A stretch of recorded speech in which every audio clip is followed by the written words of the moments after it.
Hello viewers, आज हम CrPC के चैप्टर 12 से रिलेटेड सेक्शन डिस्कस करेंगे। जो सीआरपीसी का चैप्टर 12 है, information to the police and their power to investigate. इसमें जो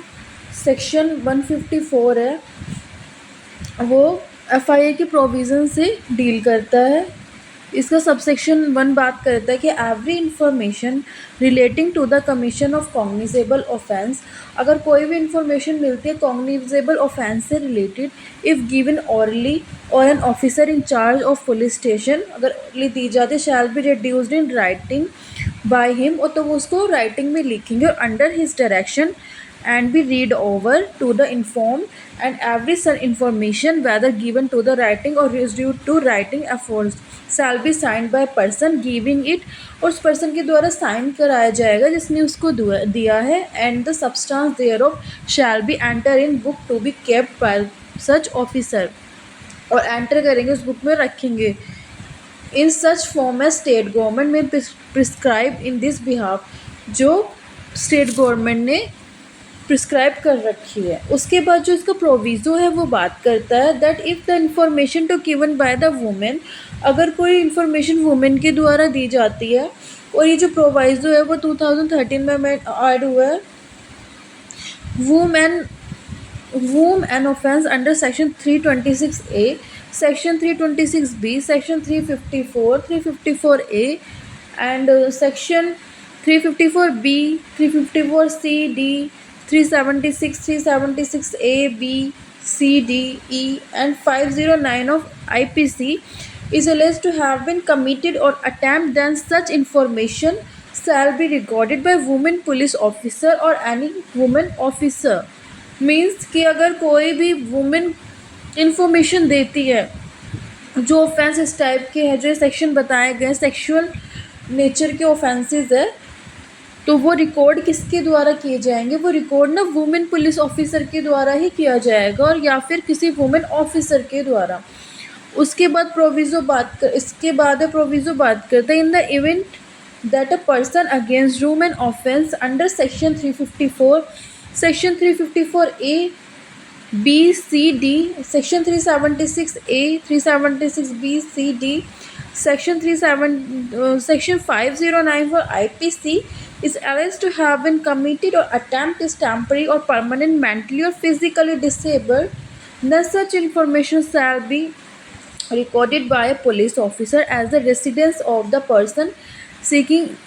to report such offence of convenient place of such place chosen in the presence of interpreter or the special educator as the case may be। Means इसका जो second proviso है वो बात करता है अगर किसी के साथ ये ऐसे ऑफेंस हुए 364 सेक्सुअल नेचर के वुमेन से रिलेटेड जो भी ऑफेंस हुए हैं जो आईपीसी में बताए गए हैं, तो वो पर्सन है जो वो टेम्परेरी या फिर परमानेंटली मेंटली और फिजिकली डिसेबल्ड है, जिससे पुलिस को इन्फॉर्मेशन लेनी है, तो उसकी इन्फॉर्मेशन कैसे रिकॉर्ड करेगी पुलिस? तो या तो जहाँ पे वो रहती है वुमेन, जो भी है वो वुमेन वगैरह, तो जहाँ पे वो रहती है या फिर जो कन्वीनियंट प्लेस है वहाँ पे जाके, या फिर उसके वहाँ पे जाके पुलिस ये सब रिकॉर्ड करेगी, और या फिर किसी प्रेजेंस में जो इंटरप्रिटेटर और स्पेशल एजुकेटर उनकी प्रेजेंस में ये चीज़ रिकॉर्ड की जाएगी।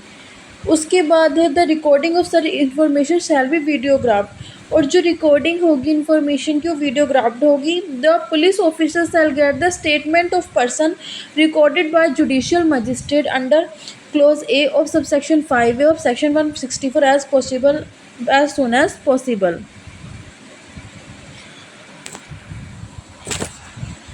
उसके बाद any copy of the information as recorded under subsection 1 shall be given for free of cost to the informant, और जो भी ये एफआईआर की कॉपी होगी वो फ्री ऑफ कॉस्ट इन्फॉर्मेंट को दी जाएगी। उसके बाद आते हैं हम सबसेक्शन 3 में, any person aggrieved by refusal और part of an officer in charge of police station to record the information referred in subsection 1 may send the substance of such information in writing and by post to the superintendent of police concerned, who if satisfied that such information disclosed disclose the commission of cognizable offence shall either investigate the case himself or direct an investigation to be made by police officer subordinate to him in the manner provided by this act code, and such officer shall have all the powers of the officer in charge of police station in relation of that offence. Means कि अगर कोई भी person है जो मना कर रहा है आने से, तो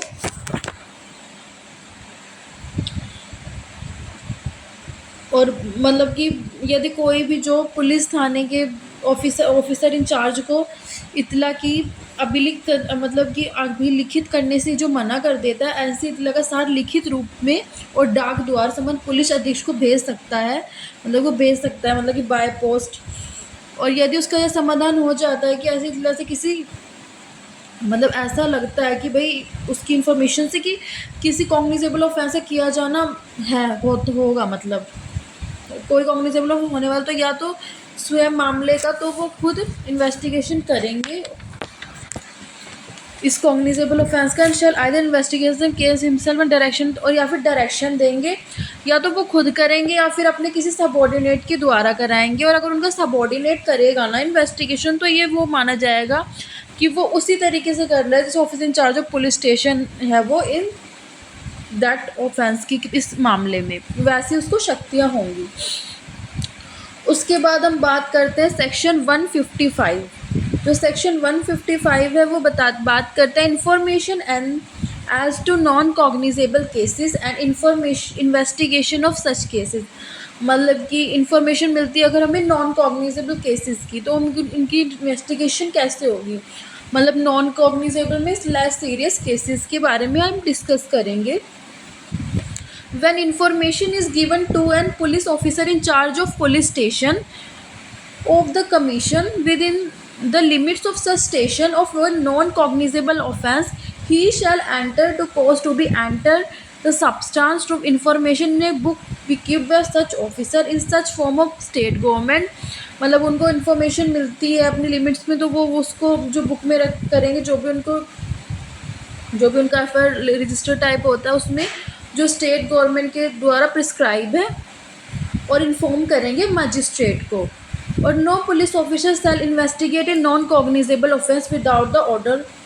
of a magistrate power to try such case और commit the case for trial. मतलब कोई भी पुलिस ऑफिसर है ना, वो इन्वेस्टिगेशन नहीं कर सकते हैं नॉन कॉग्निजेबल केस में बिना मजिस्ट्रेट के ऑर्डर के। उसके बाद any police officer receiving such order may exercise the same power in respect of investigation. मतलब कि किसी भी पुलिस ऑफिसर को अगर रिसीविंग करता है वो ऑर्डर को, में एक्सरसाइज करता है पावर को, सेम पावर, उसके बाद रिस्पेक्ट फॉर द इन्वेस्टिगेशन की expect the power to arrest without warrant. मतलब उस पावर को छोड़कर बस कि आप अरेस्ट नहीं कर सकते विदाउट वारंट वाली, क्योंकि ये तो हमें सीरियस ऑफेंस में ही है ना बस ये। As the officer in charge of police station में एक्सरसाइज इन कॉग्निजेबल केस। उसके बाद है where a case relates to 2 or more offence. अगर कोई केस है वो रिलेट करता है कोई भी ऑफेंस जो 2 और मोर ऑफेंस है, उसमें देख सकते हैं हम 2 या 2 से ज़्यादा, तो एटलीस्ट 1 इज़ कॉग्निजेबल। अगर उसमें एक कम से कम एक कॉग्निजेबल होना चाहिए। The case shall be deem to be cognizable case notwithstanding the other offence are non cognizable. मतलब अगर उसमें एक कॉग्निजेबल ऑफेंस है ना और अदर चाहे नॉन कॉग्निजेबल है, तो वो ऑफेंस कॉग्निजेबल माना जाएगा, नॉन कॉग्निजेबल नहीं माना जाएगा, वो मामला कॉग्निजेबल ही माना जाएगा। उसके बाद है section 156 police officer power to investigate cognizable case. मतलब कि पुलिस ऑफिसर है जो वो कैसे इन्वेस्टिगेशन करते हैं कॉग्निजेबल केसेस में। Any officer in charge of police station may without the order of magistrate, बिना ऑर्डर के मजिस्ट्रेट के इन्वेस्टिगेट कर सकते हैं किसी भी कॉग्निजेबल केसेस में which a court having jurisdiction over the local areas, जिसमें कोर्ट का जुरिडिक्शन रहता है उनके लोकल एरियाज में, within the limits of such station would have power to inquiry into a try under the provisions of chapter 13। No proceeding of police officer in any such case shall at any stage may be called in question on the ground that the case was one which such officer was not empowered under this section to investigate. लेकिन ऐसे किसी भी matter में police officer की कार्रवाई को किसी भी प्रकरण में इस आधार पर क्वेश्चन ना किया जाएगा कि मामला ऐसा था जिसमें ऑफिसर इस धारा के दिन मतलब कि जिसमें ऑफिसर इस धारा के इन्वेस्टिगेशन के लिए सशक्त ना था। Any magistrate empowered under section 190 में order such an investigation and above mention. उसके बाद हम बात करते हैं section 157 procedure for investigation. Procedure क्या होगा इन्वेस्टिगेशन का, 157 इस बारे में डील करता है। इफ़ फ्रॉम इंफॉर्मेशन रिसीव्ड, आपको इन्फॉर्मेशन रिसीव्ड हुई और otherwise an officer in charge of police station, जो officer in charge of police station है, reason to suspect the commission of an offence which is empowered under section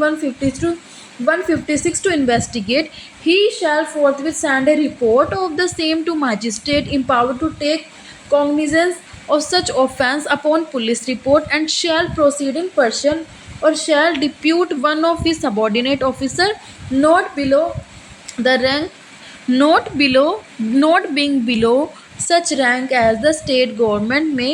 general और special order prescribe in this behalf. Means यदि कोई police थाने के जो भी police station के जो भी कोई ऑफिसर इंचार्ज हैं उनको इन्फॉर्मेशन मिलती है या उनको लगता है कि ऐसा अपराध किया गया है, मतलब उनको लगता है, डाउट होता है कि ऐसा कुछ किया, तो जिसकी वो इन्वेस्टिगेशन करने के लिए सेक्शन 156 के तहत थे, तो वह उस ऑफेंस की रिपोर्ट उस मजिस्ट्रेट को इमिडिएटली सेंड करेंगे। और जो ऐसे ऑफेंस को पुलिस रिपोर्ट पर मतलब कि कोर्ट को जो कॉग्निजेंस मतलब कि पुलिस रिपोर्ट वो कॉग्निजेंस लेना था और मामले के तथ्यों और परिस्थितियों का इन्वेस्टिगेशन के लिए यदि आवश्यक हो तो मतलब कि मामले से जुड़े किसी भी तथ्यों को मतलब कि कौन भी इन्वेस्टिगेशंस वगैरह करने के लिए या तो वो वहाँ पे खुद जाएंगे, नहीं तो अपने सबॉर्डिनेट वगैरह को भेजेंगे। गिरफ्तारी के उपाय करने के लिए तो खुद जाएंगे या फिर किसी अपने सबॉर्डिनेट को भेजेंगे, और जिसे वो मतलब कि जो officer not being below such rank, वो उस रैंक से नीचे का नहीं होना चाहिए जो state government may general special order prescribe in this behalf, जिसको state government general special order में जिस बिहाफ पे प्रिस्क्राइब करे, to support to investigation the facts and circumstances of the case and if necessary to take measures for discovery and arrest of the offender and जिसे मतलब कि हो okay. उसके बाद है प्रोवाइजो इसके where information as the commission of any such offence is given against any person by name and the case is not of a serious nature, मतलब कि जब हमें इन्फॉर्मेशन देख लेते हो कमीशन कर लेते हो हमें लगता है कि जो अगेंस्ट जिस पर्सन के नेम वो जो केस है वो सीरियस नेचर का नहीं है, the officer in charge of police station need not proceed in person और depute a subordinate officer to make an investigation on spot. मतलब कि जब ऐसे ऑफेंस के लिए जाने के लिए इन्फॉर्मेशन किसी व्यक्ति के विरुद्ध उसका नाम देकर की गई है और गंभीर मतलब कि सीरियस पर नहीं है, तब वह आवश्यक ना हो कि पुलिस थाने का मतलब कि जो भी पुलिस स्टेशन के ऑफिसर इंचार्ज उस स्थान पर उस जगह पर इंक्वायरी करने के लिए सुनाया जाए या फिर अपने सबॉर्डिनेट को भेजें। मतलब कि तब ज़रूरी नहीं है जब आपको लगता है लेस सीरियस है पर्सन के नाम पे, तो इस हिसाब से। उसके बाद है if it appears to officer in charge of police station that there is no sufficient ground for entering on an investigation he shall not investigate the case. मतलब जब पुलिस ऑफिसर इन चार्ज है जो police station के, उनको लगता है कि कोई सफिशिएंट ग्राउंड नहीं है तो वो एंटरिंग नहीं करते, इन्वेस्टिगेशन नहीं करते हैं। उसके बाद इसका प्रोविज़ो है जो बात करता है proviso further in the relation of offence of rape recording of statement of victim shall be conducted at the residence of victim और in place of her choice as far as practical by women police officer in the presence of her parents guardian और near relative और social worker और the locality. Means इसका proviso बात करता है अगर offence rape से रिलेटेड है या फिर रेप से रिलेटेड है उसकी रिकॉर्डिंग कहाँ की जाएगी, जहाँ या तो जहाँ विक्टिम रहती है या फिर ऐसी जगह जो विक्टिम खुद चूज़ करे। और ये जो होगा ये वुमेन पुलिस ऑफिसर के प्रेजेंस में होगा, और उसके पेरेंट्स भी वहाँ पे प्रेजेंस होंगे, और गार्जियन भी प्रेजेंस होंगे, और नियर रिलेटिव्स भी होंगे, और सोशल वर्कर भी प्रेजेंस होंगे। उसके बाद बात करें subsection 2, in each of case mentioned in clauses A and B of proviso to subsection 1, the officer in charge of police station shall state his report his reason for not fully complying with the requirements of subsection, and in the case mentioned in clause B of said proviso, the officer shall also forthwith notify to the government, if any, in such manner as may be prescribed by state government, the fact that he will not investigate the cause of investigated। Mean जो subsection 2 है वो बता दें कि जो भी उसके proviso में ए बी सी में वर्णित दशाओं में प्रत्येक दशा में पुलिस है जो पुलिस स्टेशन का जो भी ऑफिसर इंचार्ज अपनी रिपोर्ट में उस धारा में उपेक्षा का पूर्णतः अनुपालन ना करने के लिए अपने कारणों का कथन करेगा। अगर वो पूरा नहीं कर पाता है तो और प्रोविज़ो के खंड खा में वर्णित दशा में ऐसे अधिकारी इन्फॉर्मेशन वाले को यदि कोई हो तो ऐसी रीति से जो स्टेट गवर्नमेंट द्वारा विहित की जाए तत्काल इस बात की सूचना देगा कि वह उस मामले में अन्वेषण ना तो करेगा और ना फिर करवाएगा। वो साफ बता देगा कि ना तो भाई मैं करूँगा ना करवाऊँगा। उसके बाद हम बात करते हैं section 158, report how submitted. Report कैसे सबमिट की जाएगी।